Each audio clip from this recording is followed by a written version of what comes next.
Hello అండి, ఈరోజు నేను చారు చేస్తున్నాను అనమాట. ఇంట్లో చేసే చారు అయితే చాలా బాగుండిద్దండి. ఈ పొడి అయితే నేనే చేస్తాను ఇంట్లో. బయట నుంచి తీసుకొస్తే నాకు పెద్దగా ఇష్టం ఉండదండి, అందుకే నేనే ప్రిపేర్ చేస్తాను.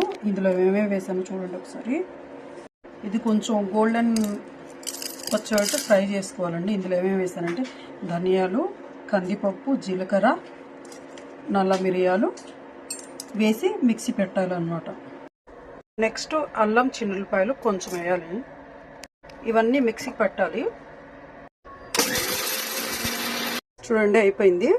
ఇలా వేసుకోవాలంటే మంచి స్మెల్ వస్తుంది. చూడండి, ఇంట్లో ప్రిపేర్ చేసింది ఎలాగైనా చాలా బాగుండిద్ది. తర్వాత ఈ 2 టమాటాలు తీసుకోవాలండి.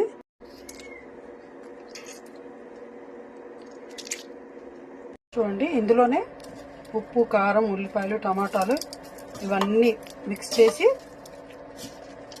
ఇందులో వేసేస్తాను అన్నమాట. ఆ పొడి మొత్తం చూడండి, అవన్నీ వేసిన తర్వాత ఇలా వచ్చింది అనమాట.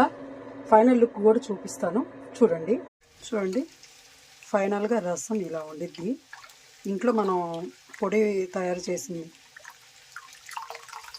ఇంత మంచి స్మెల్ వచ్చిందంటే నిజంగా చాలా మంచి స్మెల్ వచ్చింది. ఇందులోకి నంచుకోవటానికి chicken fry.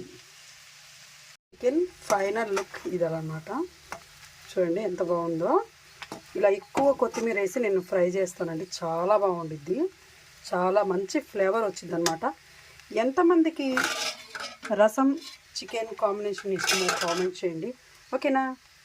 Bye. Please subscribe చేసుకోండి అబ్బా.